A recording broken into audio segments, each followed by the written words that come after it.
Olá amigos, estamos nós de volta com o nosso paulochagas.net, aqui na Imagem TV. Muito assunto hoje para contar a vocês e fazer uma análise criteriosa de outras questões. Eu quero começar batendo um papo a respeito do estacionamento consciente, numa proposição, ou seja, numa moção aprovada na Câmara de Vereadores, recentemente uma proposta do vereador Thiago de Oliveira, pedindo para que haja então alguma conscientização em relação ao estacionamento rotativo aqui da cidade de Lages, da Zona Azul, enfim, da área azul e tudo mais. Agora, gente, está realmente uma situação bastante complexa o problema da Zona Azul, da área azul aqui do centro da cidade.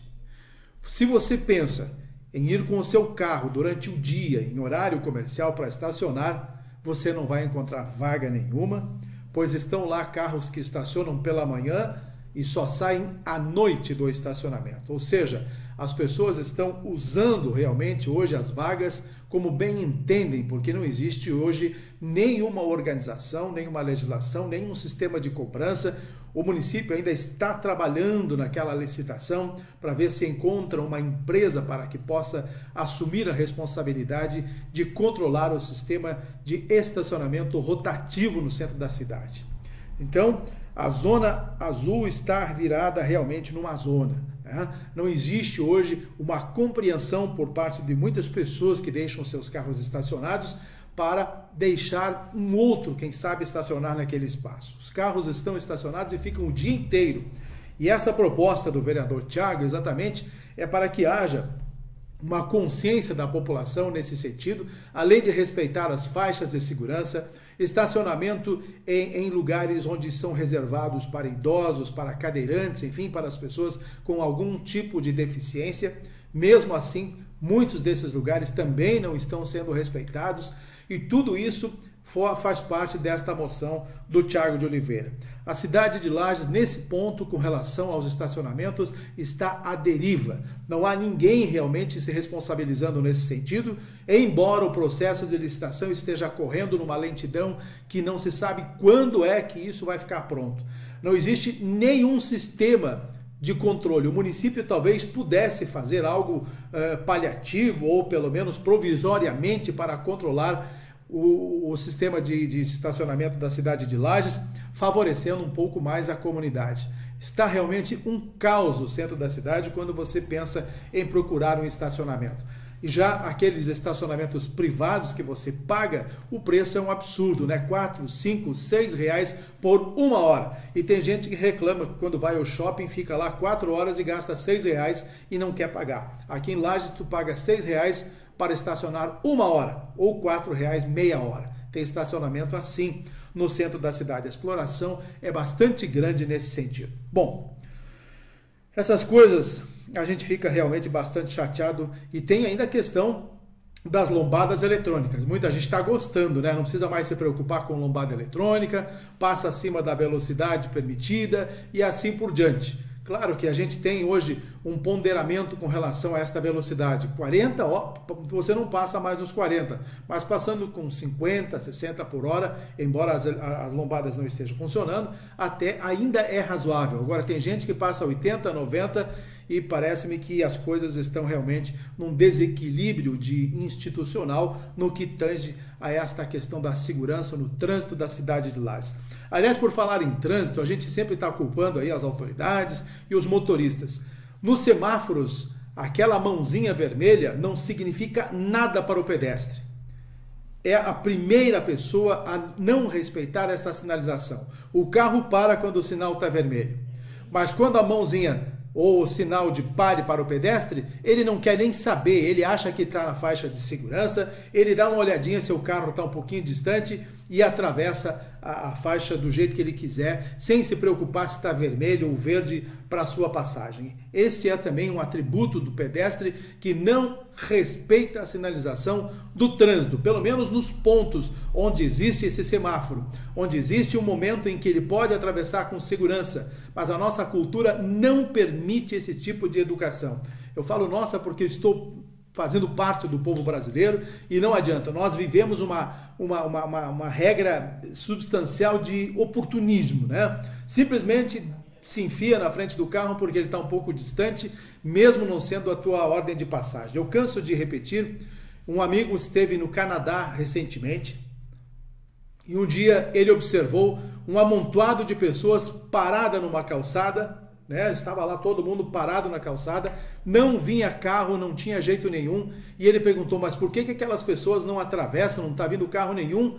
Não, eles estão aguardando o sinal verde para poderem atravessar. Então, imaginem a cultura que nós vivemos, comparando-se com os países de primeiro mundo. Lá, as pessoas, mesmo não vindo carro, não atravessam a rua enquanto o sinal não estiver verde para o pedestre. E ainda atravessam somente nas faixas de segurança, nos pontos específicos para atravessarem a rua. Nós, no Brasil, e eu estou falando aqui de Lages também, o jeitinho de atravessar em qualquer ponto fora da faixa, sinal fechado, sinal verde, não querem nem saber. Isso é a cultura do pedestre. O motorista, se passar um sinal vermelho, tem multa já na hora para ele. Agora, tem na legislação também uma atribuição de multa para o pedestre, mas não é cumprida por ninguém, nenhuma autoridade constituída neste país. Mas enfim, quem sabe daqui a uns 30, 40 anos, essa cultura de jeitinho brasileiro possa ser, quem sabe, mudar. Mas enfim, tá aí. Uma situação apenas ilustrando hoje a questão dos estacionamentos rotativos que não estão funcionando aqui na cidade de Lages e que realmente estão criando um problema muito grande na área central do município. Eu já vou de cara entrar na questão política porque tem muitos assuntos para a gente poder abordar. Eu estive acompanhando no sábado pela manhã, inclusive está aqui o Damasceno, esteve por lá também, a despedida do Raimundo Colombo, oficialmente do seu governo aqui na cidade de Lages. Foi, na verdade, uma grande celebração, uma festa entre partidários e com a presença também de parceiros políticos como Esperidião Amin, do PP, esteve lá o presidente nacional do PSD, o Kassab, esteve lá também a Carmen Zanotto, esteve conferindo, esteve o Paulinho Bornhausen, do PSB, entre outras siglas parceiras de João Raimundo Colombo. Muitos foram lá apenas para se despedir dele, dar um abraço e até fazer mesmo um agradecimento pela parceria que teve o governo do estado com o seu município e assim por diante. Raimundo se despediu do governo oficialmente na última quinta-feira, quando entregou uma carta, né, de exoneração para o presidente da Assembleia Legislativa. Na sexta-feira pela manhã, o Eduardo Pinho Moreira deixou então o cargo de vice e assumiu o governo do estado oficialmente, também através da Assembleia Legislativa, num ato lá no plenário. E assim por diante. Mas nessa despedida de João Raimundo Colombo, mais de 2.000 pessoas foram conferir a pousada rural do Sesc, realmente lotada, muita gente conferindo, muita gente emocionada nesse sentido. E uma das pessoas bastante curiosas que estiveram lá, no caso o Júlio Garcia, ele é o fogo amigo dentro do PSD. Eu nunca vi, o cara é filiado do PSD, acabou de ingressar no partido, mas ele é extremamente contra a candidatura ao governo do estado, levando o nome de Gelson Merizio, do deputado estadual Gelson Merizio. E ele não esconde isso, eu não sei por que ele é tão contra essa candidatura, não apresenta um nome alternativo, ele só diz que Gelson Merizio não comporta a responsabilidade de ser o candidato ao governo do estado de Santa Catarina, isso que são dois do mesmo partido, mas também não indica um outro nome. Na verdade, ele chegou até a indicar, ele apoiou o nome do deputado federal João Rodrigues, antes, é claro, da prisão do deputado João Rodrigues, ele estava atrelado a um grupo de apoiadores ao deputado federal JR, para que ele concorresse também numa convenção com o Gelson Merizio, a possibilidade de ser indicado ao cargo, aliás, a ser candidato do PSD para o governo do estado de Santa Catarina. Mas com a prisão de João Rodrigues, as atenções se voltaram especificamente então para o nome de Gelson Merizio, e Júlio Garcia é o fogo amigo dentro do partido, não se cansa de fazer críticas, e aí eu não entendo, no momento em que o partido busca uma unidade para poder trabalhar nessas eleições em 2018, dentro do partido está alguém fazendo a maior bagunça em termos de crítica e fazendo esse tipo de picuinhas dentro do PSD. Então, que se virem agora esses líderes do PSD para resolverem esses problemas nesse sentido. Aliás, problema inclusive vivido pelo próprio governador João Raimundo Colombo, sempre o governador, a gente vai citá-lo, porque a Rede Globo, na reportagem do Jornal Nacional ontem e no Bom Dia Brasil desta terça-feira, acabou citando novamente o nome dele em cima de todos. Aliás, a Rede Globo fez um pente fino em todos os políticos que têm alguma pendência ou condenação ou alguma situação de pendência na justiça. Um a um foram citados, ou seja, deputados, ministros, o Michel Temer como presidente, os governadores, e lá estava também o nome de Raimundo Colombo, nada que a gente não saiba até agora, ele que está sendo processado por Caixa 2 pela Lava Jato. Então, foi citado também o nome de João Raimundo Colombo. Então, logicamente, tudo isso deve pesar de uma certa forma, ele que lançou oficialmente o nome a pré-candidato ao Senado da República, também em Lages, neste evento de sábado pela manhã, lá na Pousada Rural do Sesc, mas a gente sabe que Raimundo está bastante convicto na sua inocência e de que ele quer provar, então, que isso não aconteceu com ele, esta questão do Caixa 2 e tudo mais, mas de qualquer maneira, mais uma vez em nível nacional, ele foi citado através da Rede Globo. Não foi o único a ser citado, como eu disse, a Rede Globo fez um balanço geral de todos os políticos do Brasil, do menor ao maior, e que estão aí de uma certa forma envolvidos, presos, ou tem alguma questão nesta pendência judicial. Então tá aí, foi citado nacionalmente pela Rede Globo o nosso ex-governador João Raimundo Colombo, e queira ou não, sempre há uma evidência nesse sentido que acaba prejudicando o trabalho no momento em que ele está tentando rebuscar. Ainda sobre essa participação de Raimundo Colombo neste evento, eu andei conversando com alguns prefeitos do PSD, em especial com o prefeito de Campo Belo do Sul, o José Tadeu Martins. Aliás, almocei com ele neste último domingo, e ele disse: olha, Paulo, eu recebi o convite e por razão nenhuma eu iria estar presente neste evento lá de despedida, de celebração de Raimundo Colombo. Ele demonstrou um descontentamento tão grande com as ações tomadas pelo governo ao longo desses 7 anos para com o município de Campo Belo do Sul. A única coisa que ele registra de bom do governo de João Raimundo Colombo foi basicamente o asfalto feito dentro da cidade. E mesmo assim, cheio de problemas que eles estão tendo que corrigir, como as bocas de lobos, as lombadas, enfim, as calçadas, tudo isso o município teve que assumir, porque senão ficaria tudo virado no que é aquilo. Mas enfim, ele disse que aceita conversar com Raimundo Colombo para que possa dele vir alguma explicação, para que haja um entendimento e quem sabe o PSD de Campo Belo do Sul, embora lá sejam 7, 8 mil habitantes, mas tem uma liderança muito forte, o José Tadeu, e ele gostaria de sim conversar com Raimundo Colombo para ver se engaja ou não nessa campanha em 2018. Raimundo precisa ter o alinhamento de todos os municípios do estado de Santa Catarina em que o PSD é constituído. Não tem outra alternativa. Nos próximos dias 27 e 28 agora de abril, tem a Expofeira lá em Campo Belo do Sul. É um dos maiores eventos já realizados na região da Mures e dentro dos pequenos municípios. Obviamente, os políticos pré-candidatos vão visitar esta Expofeira. É uma oportunidade para o deputado estadual Gabriel Ribeiro também dar esse tipo de explicação, porque ele quer a explicação do próprio deputado Gabriel Ribeiro. Isso porque há mais ou menos uns 5 ou 6 anos eu estava presente num desses leilões em Campo Belo do Sul e o Serpa, secretário da Casa Civil, fez um pronunciamento dizendo que o município poderia contar com recursos para a revitalização daquele pavilhão de arremates onde acontece hoje as feiras de gado lá em Campo Belo do Sul. Pois bem, há 5 ou 6 anos esse processo ficou enrolado. Eles foram reunindo todos os tipos de documentos exigidos pelo governo do estado, foram papéis e mais papéis reunidos para comprovar essa necessidade e o dinheiro não foi liberado para simplesmente fazer uma revitalização num pavilhão de arremates em Campo Belo do Sul.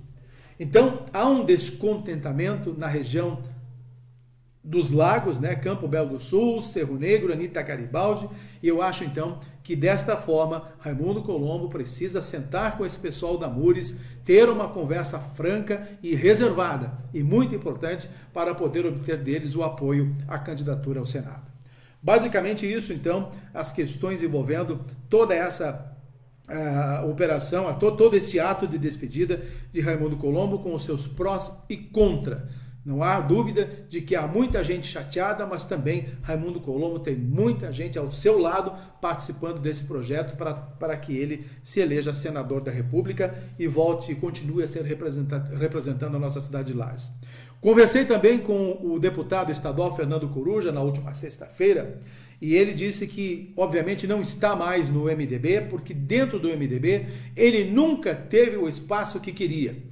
Embora ele tenha entrado no partido e logo foi o candidato a deputado estadual, ficou na suplência e depois assumiu então a vaga oficialmente, mas Fernando Coruja nunca se sentiu à vontade no MDB. Ele não teve o espaço que ele tinha dentro do PPS quando ele era o presidente estadual da sigla.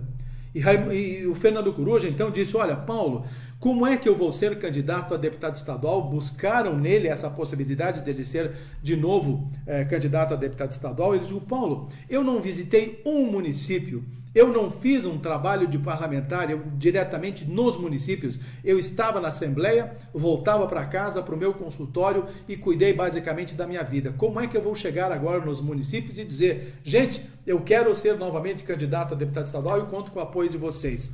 Então ele sentiu uma espécie de constrangimento e decidiu então não ser mais candidato. E mais, com essa falta de espaço, outra coisa que pesou na decisão dele foi o fato de ele ter conversado com os vereadores que apoiam o MDB aqui no município de Lages, os próprios vereadores do MDB. Todos os vereadores de Lages e muitos vereadores do MDB da região serrana estão mancomunados, estão acertados, estão emparceirados com candidatos de outras regiões. Não tem aqui na Serra Catarinense hoje um nome do MDB para ser o representante do partido na Serra Catarinense. E, obviamente, a essas alturas dos acontecimentos, os vereadores do MDB já escolheram candidatos de fora para apoiarem nessas eleições em 2018. Há uma demora muito grande do MDB de Lages em indicar alguém para ser candidato. Já falo, então, daqui a pouco, um desses nomes que parecem que vai ser o consenso dentro do MDB para ser candidato a deputado estadual aqui na região. E ainda para fechar o assunto de Fernando Coruja, no Podemos, o partido que ele está, então, ele decidiu ser candidato ao Senado. E aí eu questionei se ele seria candidato, então, a senador e bateria de frente com Raimundo Colombo. Ele disse: não, Paulo, são 2 os candidatos ao Senado este ano para concorrer em Santa Catarina. Eu vou buscar uma das vagas. Quem gosta do Raimundo vota nele, quem não gosta, se não votar em mim, iria votar para o A, B, C ou D, então podem optar e votar em mim. Então eu tenho aí uma oportunidade, quem sabe, de chegar ao Senado desta forma. E tá certo, então, Fernando Coruja. Teremos 2 candidatos ao Senado fortes aqui na cidade de Lages. Tem o Antônio Chaves, de um partido nanico aqui do município de Lages, que também parece-me que vai ser candidato ao Senado, não é a primeira vez, mas o Antônio Chaves acaba ganhando uma certa evidência em cima disso. Então, nesse sentido, estão aí as questões envolvendo o Raimundo Colombo e Fernando Coruja. Agora, falei para vocês do candidato do MDB, Michoé Rampel. Conversei com ele pelo WhatsApp esta semana. Ele confirmou que é ele o nome, que é dele o nome para a candidatura a deputado estadual aqui da Serra Catarinense, ou pelo menos do município de Lages. Rampel, então, parece-me que está fortalecido nesse sentido, embora tenham outros que gostariam de também buscar esta alternativa de vaga, como o próprio vereador Tiago de Oliveira, mas o Tiago ainda é bastante novo, não tem tanto respaldo aqui do município. Rampel entende que esta é uma missão que ele vai ter que assumir, embora saiba que as dificuldades de ser eleito são bastante grandes e ele não tem expectativa de ser eleito, mas o partido precisa estar representado, então, na Assembleia Legislativa por aqui. Realmente, o MDB não poderia ficar fora. Aí, nesse sentido, temos ainda confirmados o nome do empresário da comunicação, Roberto Amaral, pelo PSDB, os tucanos. Tem o Gabriel Ribeiro, que vai buscar a reeleição pelo PSD. Tem quem mais? O Márcio Machado pelo PR. O Amarildo pelo PT. e agora o Rampel. Então são esses os principais nomes até agora na busca de uma vaga pela Assembleia Legislativa. Tomara que fiquem pelo menos nesses únicos nomes e não surjam mais esses outros candidatos que acabam concorrendo paralelamente para a retirada de votos e o perigo então de Lages ficar sem representante aqui na nossa região na Assembleia Legislativa. Então são coisas que nós temos que ter uma atenção e ver se a CIL este ano, ou os órgãos representativos, ou enfim, outras entidades vão fazer algum tipo de campanha buscando então fortalecer o nome dos candidatos aqui da Serra Catarinense. Na esfera federal, eu só tenho visto o nome de Carmen Zanotto. Pelo jeito já há um consenso entre os possíveis candidatos em não quererem concorrer à esfera federal para não prejudicar o projeto de Carmen Zanotto. Ela tem grandes condições de ser reeleita e dentro dessa esfera federal, então, a Carmen está mais tranquila, está sozinha na Serra Catarinense e tendo o apoio da maioria dos partidos. Há aí um entendimento das demais siglas de que o importante é garantir que um deputado federal da região serrana esteja realmente no Congresso, representando não só a região, mas também o estado de Santa Catarina e com grandes chances de ser eleito. Não adianta se lançar a deputado federal só para tirar votos, sabendo que não vai ser eleito e ainda tirar, quem sabe, a oportunidade de quem pode chegar. Então eu tenho a impressão de que todos os partidos, independente de ideologia, estão hoje mancomunados de uma certa forma, né, de uma forma boa com a Carmen Zanotto. Estão apoiando e sendo parceiros para tentar eleger a deputada Carmen Zanotto nestas eleições e ela que realmente está fazendo um belíssimo trabalho aqui para a Serra Catarinense. Estou com ela também e não abro nesse sentido. Esta semana, obviamente, o grande assunto que está pesando foi a prisão de Luiz Inácio Lula da Silva e agora o que está pesando de novo e a gente não consegue entender essa justiça que ficam nessa pendência de condenação em segunda instância, mas que tem que esperar para a terceira e última instância e tudo mais. As coisas são bastante esquisitas. Eu acompanhei, por exemplo, o pronunciamento de um ministro em que ele comparava Portugal e a Itália, que só nesses países o condenado iria preso em terceira instância. Agora existe uma diferença. Em Portugal, na Itália, a terceira instância chega em 2, 3 anos no máximo. Aqui no Brasil se leva 20 anos para se julgar numa terceira instância e ainda tem 1000 embargos no meio desse processo para poder liberar a prisão, para consolidar a prisão. Então são mais de 20 anos que se julga uma pessoa até a terceira instância para saber se ele vai ser culpado ou não, isso se não prescrever o crime. Então, o que pode acontecer agora se for julgado o pedido do Partido Ecológico Nacional, o PEN, pedindo para que os condenados sejam presos somente após o julgamento no Supremo Tribunal Federal em terceira instância?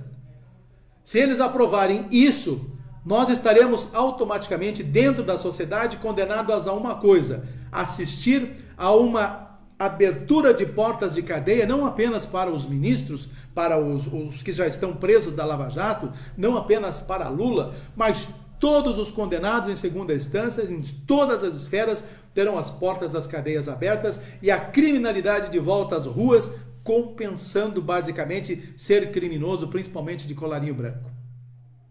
Então a atenção estará voltada mais uma vez para o Supremo Tribunal Federal, para a decisão desses ministros com relação a isso. Tomara que tenham um consenso de manter a esfera da segunda instância para a condenação que leve à prisão destas pessoas. Caso contrário, adeus justiça nesse Brasil.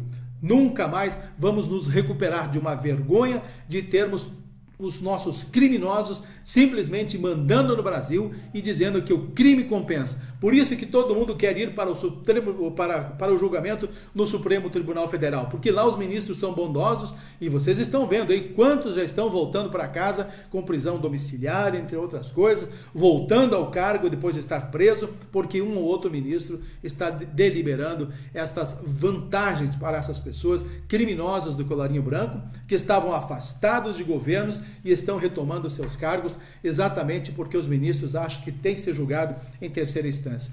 Tomara que a sociedade não aceite esse tipo de coisa.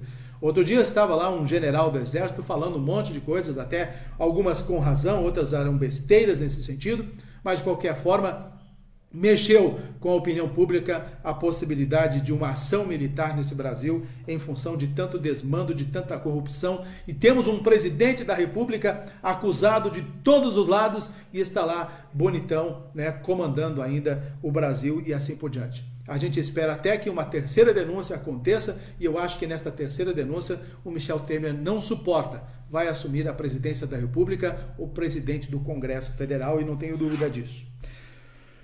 Ufa! O que mais que temos pela frente?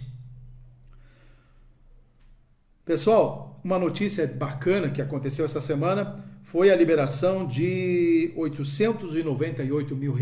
Aliás, esse dinheiro será repassado em mãos ao prefeito Antônio Seron no próximo dia 11, para que o município possa contratar uma empresa que faça um estudo bastante profundo com relação às necessidades da cidade de Lages para conter os alagamentos, as enchentes em períodos de muita chuva. Está aí então uma oportunidade de que se encontre uma maneira bastante eficaz, com estudos técnicos e profundos, para realmente ter aí um suporte bastante forte nesse sentido, para que tenhamos então no futuro uma maneira de conter ao máximo essas enchentes aqui na cidade de Lages, que tem realmente criado problemas em vários bairros e muitas pessoas, muitas famílias sofrendo a cada alagamento aqui na cidade de Lages.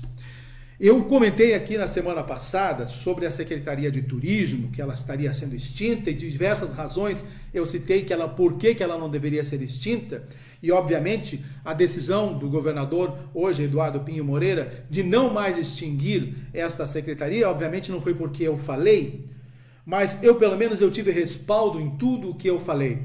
Eu estive agora nesta sexta-feira, nesse sábado lá no evento de Raimundo Colombo, e eu tive algumas assessorias de alguns deputados que leram o que eu escrevi no meu blog e disseram que estão comigo também nesta parceria, que inclusive o Milton Obus, que leu o meu blog e mandou pelo seu assessor dizer que ele vai ser um batalhador para que Santa Catarina se engaje com o Rio Grande do Sul para definitivamente organizar e criar esta rodovia da Rota das Neves, o Caminho das Neves, de Santa Catarina até Bom Jesus, no Rio Grande do Sul, e transformar esta rota no principal ponto turístico aqui da Serra Catarinense.